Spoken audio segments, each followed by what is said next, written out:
el día de victoria.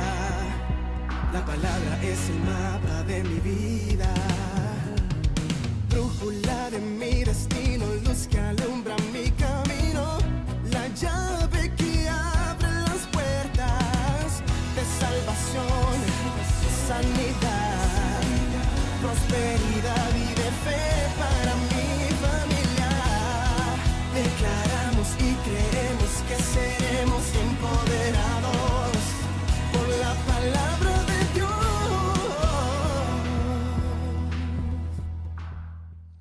Hay gente que prefiere el estrés de la esclavitud que el estrés que produce el tener fe. Por supuesto, el tener fe produce un poco de estrés porque tienes que manejar la incertidumbre de la vida. Y el nivel de fe que tú vas a tener va a depender del nivel de incertidumbre que tu mente pueda tolerar.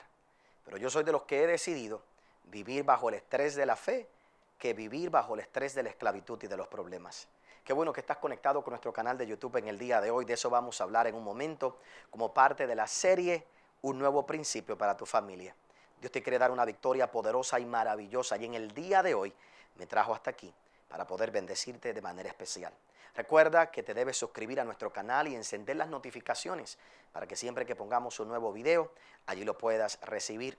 También recuerda en el día de hoy que le des like, le des share y compartas con otro todo esto que estamos haciendo a través de este canal. Para mí es una gran bendición ver tus comentarios, orar por ti, ponerme de acuerdo contigo. Así que gracias por estar conectado a nuestro canal de YouTube y disfruta en el día de hoy de uno de los mensajes de parte de la serie Un Nuevo Principio para tu Familia. Ese día en el libro de Éxodo se inicia, ¿verdad?, esta celebración y era para marcar la salida del pueblo de Israel de Egipto.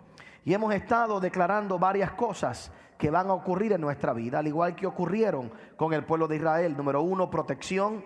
Número 2, liberación. Número 3, sanidad. Y número 4, prosperidad. La Biblia dice que pusieron la sangre en el dintel de la puerta y el ángel de la muerte pasó y no entró en esas casas y fueron protegidos. La Biblia nos dice también que ese fue el momento donde el pueblo comenzó su liberación. La Biblia nos dice en el libro de Salmos 105, los sacó con plata y con oro y ninguno de ellos estaba enfermo. Por lo tanto, el momento de la Pascua marcó esas 4 cosas en la vida del pueblo de Israel: protección, liberación, sanidad y prosperidad. Por eso en el libro de Éxodo capítulo 12, el verso 2, Dios dice: este será el principio de los meses del año. Este será el comienzo, el principio de los meses del año para tu familia. Por lo tanto, el calendario de tu familia va a ser dirigido por este evento de liberación y de libertad en la vida del pueblo de Israel. Y hemos visto varias cosas importantes. El domingo pasado, si me ayudan el reloj, Fernando, que me pongan el reloj allá atrás. El domingo pasado específicamente mencioné algo muy importante. Y quiero esa parte ampliarla en el día de hoy. Tocamos varias cositas más, pero entre las cosas que mencioné el domingo pasado en la mañana, es vital nosotros ver el proceso a través del cual el pueblo de Israel entra en esclavitud. El pueblo de Israel entra en el proceso de esclavitud para poder entender cómo Dios los liberta. El pueblo de Israel entró en esclavitud porque a través de la historia, sin darse cuenta, el pueblo de Israel se sujetó al sistema de Egipto. Se sujetó al sistema de Egipto y lamentablemente todo comienza con sueños o pensamientos de escasez. De repente comienza a haber escasez en el mundo y el pueblo de Israel en varias ocasiones, en múltiples ocasiones, su primera reacción ante un problema económico fue ir a Egipto. Por ejemplo, Abraham va a Egipto porque tiene hambre y eso le causa ciertos problemas. Cuando llega allí, se enamoran de su esposa, él regala a su esposa. Esto le trae varios problemas que hemos visto en otras ocasiones. Y nadie puede pensar que va a entrar a Egipto y va a salir igual que como entró. Y aún el hombre de fe, el hombre de la fe, comete ese error. Y cuando comete ese error tiene ciertas consecuencias con las que tiene que luchar. Entre ellas, por el hecho de él entrar a Egipto, Sara quedó estéril. Así que la promesa se atrasa 25 años más por la decisión de él entrar a Egipto. Es bien interesante todo eso que ocurre durante ese tiempo. Luego vemos a Isaac, tiene un tiempo de hambre, tiene un momento de escasez, y la primera respuesta de él es ir a Egipto también. Pero Dios lo detiene, Isaac cree, Isaac no va a Egipto, Dios lo detiene, y cuando él se queda en aquel lugar, Dios lo prospera y Dios lo bendice a pesar de las circunstancias que estaban viviendo. Luego vemos entonces cuando entra el pueblo de Israel en Egipto a través de Jacob, pero en esta ocasión Dios había puesto a José. Dios pone a José, Dios posiciona a José dentro de Egipto, porque los hermanos de José, los otros hijos de Jacob, lo venden. Usted conoce la historia, pero por si acaso hay alguien aquí que no la conozca toda, ¿verdad? Se molestan con José, venden a José, José termina en Egipto, y Dios aprovecha la decisión de esta gente, el error de esta gente, y Dios lo torna en una bendición. ¿Cuál fue la bendición? Que ahora Dios le da un nivel de prominencia a José, y cuando Jacob se encuentra en un momento de necesidad y entra a Egipto, allí quien está en autoridad sobre toda la comida era ¿quién?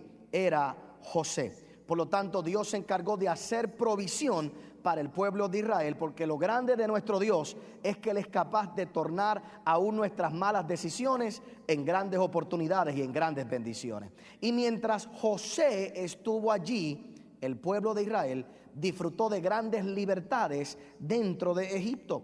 No había problema, el pueblo podía adorar, el pueblo podía servir a Dios, el pueblo vivía en Gosén, el pueblo tenía su propia identidad, estaba separado. El problema ocurre cuando ahora muere José, y en Éxodo se nos dice que cuando muere José y el faraón nuevo se olvida de quién es José y ve cómo el pueblo comienza a crecer y a multiplicarse. Ahora una vez más entra el miedo, entra el temor, entra el miedo a la escasez, entra el miedo a los problemas, y la única manera en que Egipto decide resolver su problema fue entonces oprimiendo al pueblo de Israel.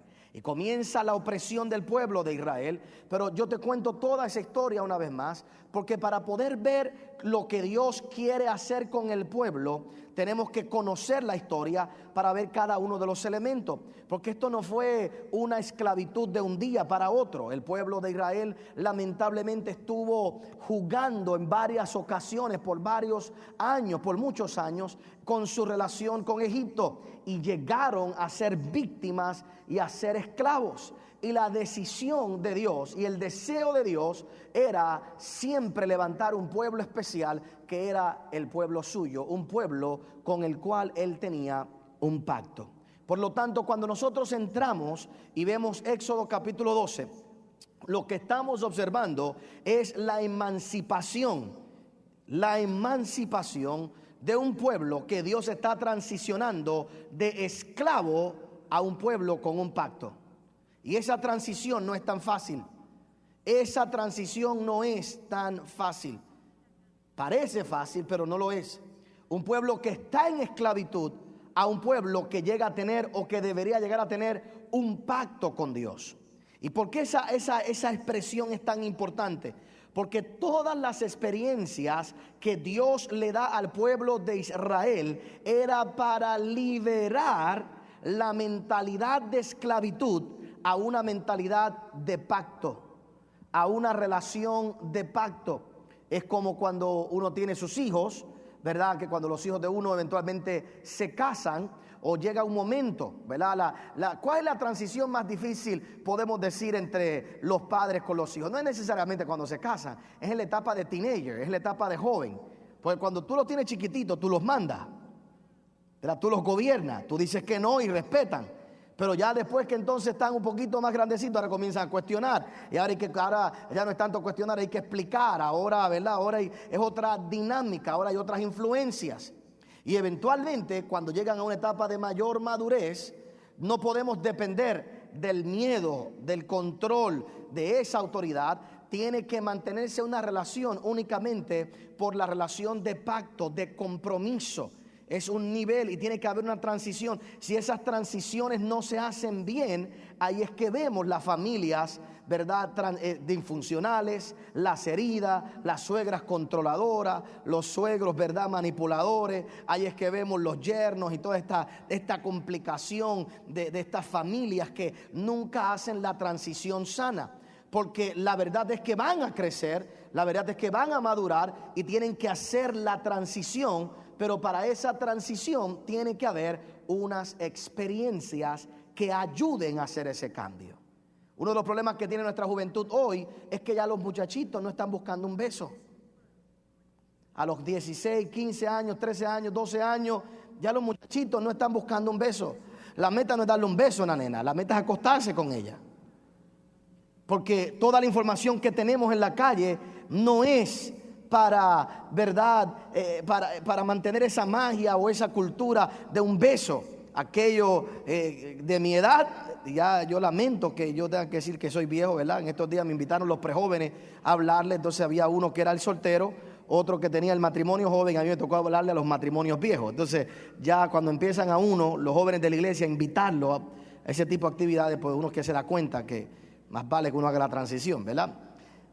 Pero en mi época, todavía, y en la época de muchos de los que están aquí, se acuerdan que, ¿verdad?, la meta era dar el beso. La meta era jugar esos jueguitos para dar un beso. Ahora los jueguitos no es para un beso.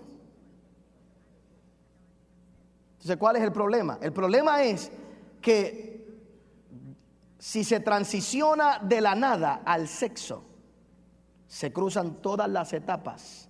Y cuando se llega al matrimonio, uno de los problemas que se tiene es, por ejemplo, y esto ahora es una consejería matrimonial, por un momento, y algo para los no casados, cuando tú tienes sexo no casado, eso es un sexo pasional. Y el problema es cuando te casas, que el sexo ya no siempre va a ser por pasiones, el sexo va a ser por amor y por intimidad, y no es lo mismo. Entonces el problema es que una persona cuando está no casado y entonces está teniendo sexo por pasión, cuando se casa tiene la expectativa de que el sexo sea igual y se cruzan las etapas. Y tú tienes que cruzar la etapa de no casado al noviazgo a casarte para que en todas las áreas de tu vida haya la transición correcta. Porque si no, entonces eventualmente tendrás que trabajar con cosas que se hacen muy complicado, ¿verdad? Y eso es una sola área, pero así en muchas áreas de nuestra vida. Y el problema, ¿verdad? Y explico todo esto una vez, ¿va? Porque el domingo de la mañana quizás no tengo el tiempo para explicarlo así. Mucha gente no ve la historia del pueblo de Israel y no ve lo que Dios está pidiendo que el pueblo haga. No entiende todo este proceso porque no entiende cómo Dios necesita emancipar al pueblo. Porque la emancipación del pueblo de Israel no era libertarlo físicamente únicamente, era libertarlo mental y espiritualmente para que pudieran alcanzar el propósito de Dios para su vida. Mucha gente aquí quiere ser libre de toda deuda.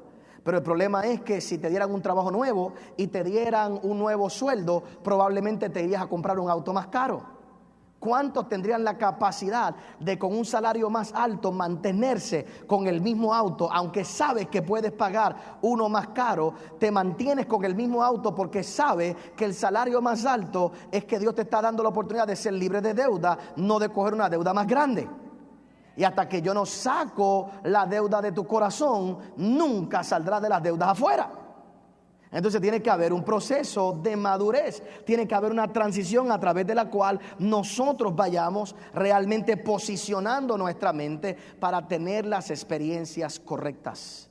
Y todo lo que vemos en esta historia de Éxodo capítulo 12 es Dios emancipando a un pueblo de la forma correcta para que lleguen a tener con Él una relación de pacto. Y todas las experiencias que Dios les da poco a poco tenían ese propósito. Por eso matar el cordero no era algo así porque sí. Es sentarse a la mesa no era por un capricho.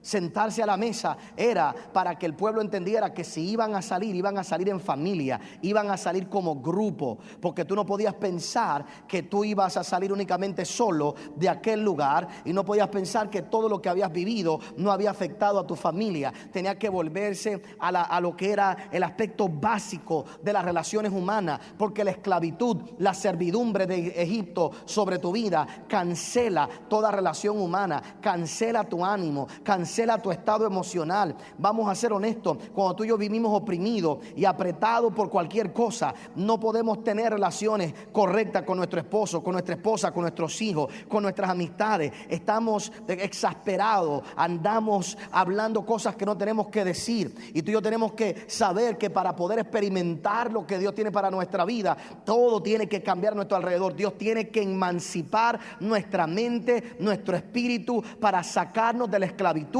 y llevarnos a la libertad de ser un pueblo que tiene un pacto con Él. Y yo sé que todavía no he leído una escritura, la vamos a leer ahora para aquellos que son un poquito religiosos, y si no leo la Biblia se me desespera. Pero, ¿verdad? Ese cambio es vital, esa transición es vital. Y todos nosotros, para todo lo que Dios quiere hacer en nuestra vida, necesitamos estas transiciones. Yo soy, por ejemplo, de los que creo que Dios utilizó el hecho de que yo estuve en Estados Unidos por un tiempo para prepararme para la tarea que Él tenía para acá. Yo no creo que lo que haya pasado para yo estar aquí haya sido provocado por Dios. Dios no tiene que hacer todo ese reguero para posicionar a alguien en el lugar correcto. ¿Me sigue todo el mundo? Así que no me diga que Dios hizo todo eso para traerme aquí. Yo creo que si Dios quería traerme aquí, me iba a traer como quiera, porque uno llega como Jonás, uno llega al otro lado, o en la ballena o en el barco, pero llega donde Dios dice que tú vas a estar. ¿Me sigue? Ahora, ¿qué hace Dios? Dios me saca de aquí por un tiempo, y yo creo que me saca de aquí, ¿para qué? Para yo tener unas experiencias que aquí no hubiera podido tener. El hecho de que yo me emancipara temprano y tuviera experiencias en el ministerio temprano que aquí no iba a poder tener, me dan la oportunidad hoy de trabajar con lo que hemos trabajado en otro nivel. Fue un proceso. ¿Me explico? Entonces Dios, eso es lo que está haciendo con el pueblo. Lamentablemente el pueblo no lo entendió. Y aunque este no es el punto que vamos a entrar hoy totalmente, sí lo deposito en tu corazón. Como conocemos la historia, lamentablemente el pueblo no lo entendió. El pueblo nunca se emancipó de Egipto, jamás. Porque el problema es que para tú vivir como una persona de pacto con Dios, tienes que saber que cuando tú vives con un pacto con Dios, siempre tienes que vivir con lo que yo le llamo fe arriesgada. Siempre hay riesgo. Vivir en un pacto con Dios no es tener todas las cosas seguras naturalmente.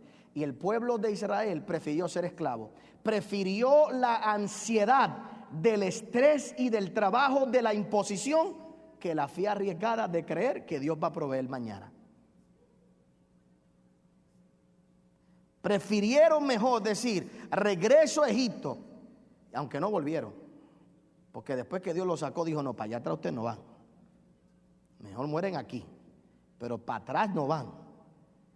Pero en su mente se quedaron atrás porque preferían el estrés y la ansiedad de ser esclavo que la fe arriesgada necesaria para ser un hijo de Dios. Para tú caminar como un hijo de Dios, tú necesitas tener una fe arriesgada. Tienes que creer que el maná va a caer mañana y que aunque no tengas todo lo que tú necesitas hoy, mañana Dios va a proveer. Y si te encuentras con un enemigo, eso es una fe arriesgada. Tienes que saber que Dios es el que te va a guiar, que Dios es el que te va a dirigir. Tienes que saber que cuando se mueva la nube es que tienes que caminar. No te mueves por las emociones, no te mueves porque aquel no se movió, te mueves porque Dios se mueve y tú sigues caminando. Y es una fe arriesgada donde no sé todo lo que va a pasar mañana. Lo único que sé es que Dios guía el paso que yo tengo que dar, el siguiente paso, y de ahí Dios se encargará del resto. Y yo prefiero ese estrés que el estrés de vivir bajo la presión de la esclavitud, que el estrés de vivir bajo la presión.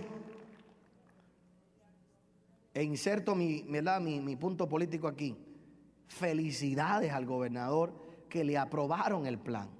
Ahora tiene que demostrar. Ahora todos tenemos que creer. No queremos recorte, pues vamos a prosperar. No queremos recorte. Bien sencillo, todos los que se roban el IVU, que lo paguen. Punto. No queremos recorte, que nadie sea afectado, pues vamos a creerle a Dios.